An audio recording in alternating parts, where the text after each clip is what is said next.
mga bata, ang balita ay mahalaga sa atin upang sa ganun ay maging alerto tayo at handa sa mga nangyayari sa ating lipunan. Ngayon naman, handa na ba kayo sa inyong pangkatang gawain, mga bata? Opo. Sa inyong pangkatang gawain sa dati ninyong grupo, ang unang pangkat, ang inyong gagawin ay pinangagatan na vlog-vlogan. Sa inyong pangkat, bibigyan ko kayo ng isang news article at gagawa nyo ito ng vlog. Bibigay ko sa inyo ang aking cellphone upang sa ganun ay dito kayo mag-video. Naintindihan ba ang unang grupo? Opo. At sa ikalawang grupo, ang inyong gagawin ay balitang larawan. Bibigyan ko kayo ng mga larawan at inyo itong aayusin sa pagkasunod-sunod na pangyayari at bibigyan ng paglalarawan o maikling balita tungkol dito. Naintindihan ba ikalawang grupo? At sa ikatlong grupo naman ay pinamagatan itong balita concept map.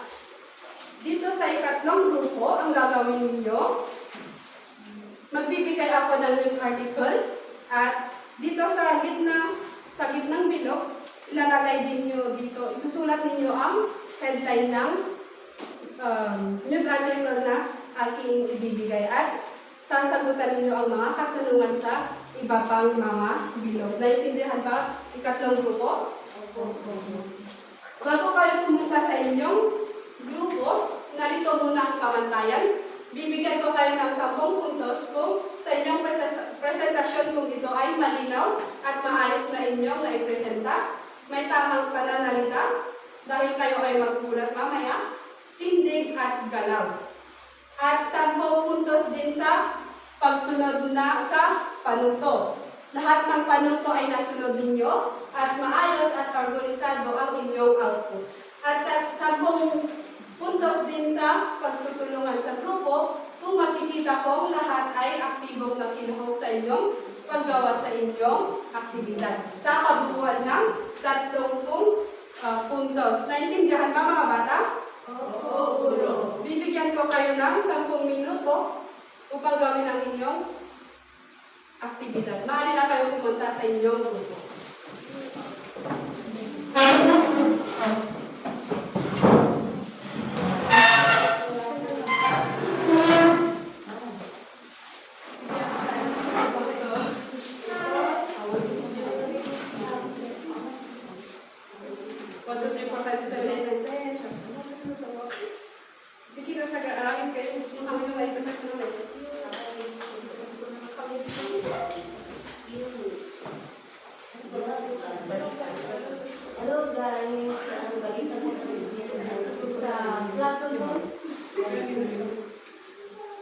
Tapos na ba mga bata? Opo. Maaari na kayong bumalik sa inyong upuan.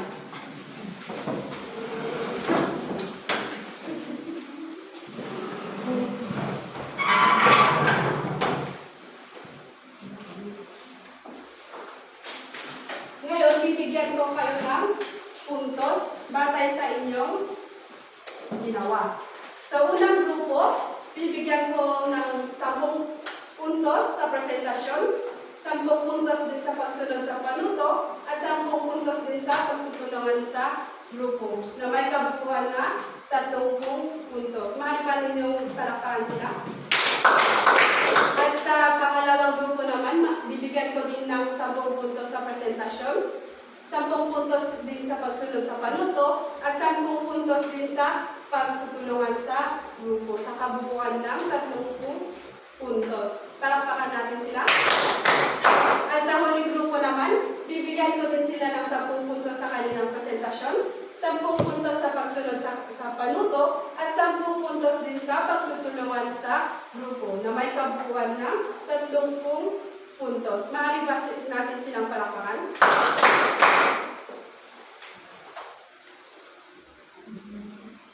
Ngayon naman, may gagawin ulit kayo.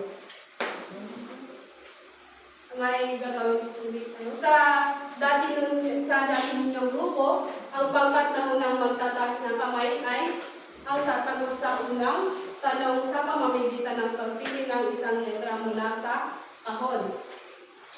Pagtapos ninyong sumagot, maaari ninyong panatilihin ang kahon para sa inyong pangkat o ibigay ang kahon sa ibang pangkat para sa susunod na tanong. Ang laro ay magtutuloy hanggang sa maubos lahat ng kahon o tanong. At ang pangkat na may pinakamaraming napanalunan kahon ay ang siyang mananalo. Ang ating gagawin ngayon ay ang tinatawag na mystery box. Keep or give the box. Mag-ingat sa inyong pagpili dahil ang mga puntos na nakaloob sa kahon ay maaaring good or minus points. Naintindihan ba ang mga bata?